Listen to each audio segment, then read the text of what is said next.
So இப்போ வந்து இந்த விஷயத்தை பார்த்தீங்கன்னா இவருக்கு நிச்சயமாக HbA1c இவரோட வயசுக்கு 7.4லேருந்து 6.7 வந்திருக்குங்கிறது நல்ல கண்ட்ரோல். அதனால் இவர் வந்து தொடர்ச்சியாக ஃபாலோ பண்ணலாம்.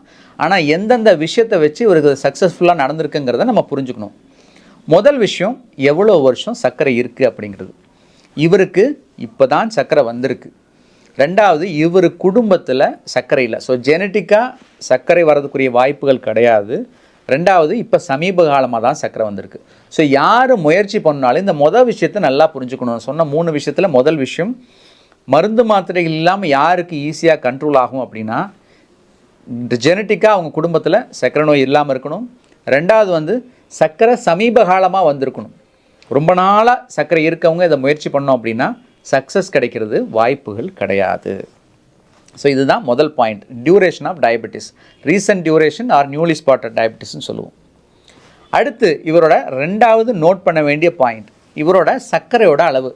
இவரோட சர்க்கரையோட அளவு HbA1c அப்படின்னு சொல்லக்கூடிய சர்க்கரையோட அளவு பார்த்திங்கன்னா 7.4% வந்திருக்கு, 3 மாத சராசரி சர்க்கரை அளவு.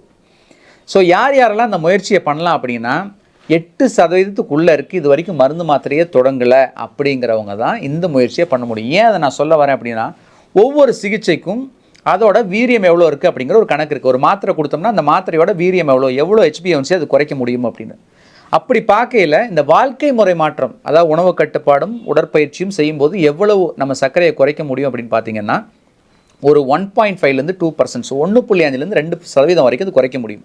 அப்படி இருக்கையில் ஒரு 8% வரைக்கும் நமக்கு இருந்துச்சு அப்படின்னா நம்ம வந்து இதை வந்து வெறும் உணவு கட்டுப்பாடும் உடற்பயிற்சியை முயற்சி பண்ணுறது சாத்தியம். இது இல்லாமல் HbA1c 8%க்கு மேலே இருக்குது அப்படின்னா அவங்களோட சர்க்கரையோட அளவு தொடர்ந்து 200, 250, 300 அந்த ரேஞ்சில் இருக்குதுன்னு அர்த்தம். அப்படி இருக்கையில் குளுக்கோடாக்சிசிட்டி அப்படின்னு சொல்லுவோம், அதிக சர்க்கரையினால் ஏற்படக்கூடிய பாதிப்பு. ஸோ இந்த அதிக சர்க்கரையினால் ஏற்படக்கூடிய பாதிப்புகள் இருக்கிற ஒரு நிலையில் நம்ம வெறும் உணவு கட்டுப்பாடும் உடற்பயிற்சியிலையும் பண்ணுறோன்னு சொல்லிட்டு நம்ம உடம்பை வருத்திக்கக்கூடாது. அந்த சமயத்தில் முறையான சிகிச்சையை எடுத்து மருந்து மாத்திரைகள் எடுத்து குறைச்சிட்டு அதுக்கு பின்னாடி இதை முயற்சி பண்ணலாம். ஸோ HbA1c அளவு 8%க்கு உள்ளே இருக்கிறவங்க, இப்போ தான் சர்க்கரை வந்திருக்கு அப்படின்னு சொல்கிறவங்க, இது வரைக்கும் வந்து அவங்களுக்கு வந்து குடும்பத்தில் யாருக்கும் சர்க்கரை இல்லைன்னு இருக்கிறவங்க இந்த முயற்சியை பண்ணலாம். இது ரெண்டாவது பாயிண்ட்.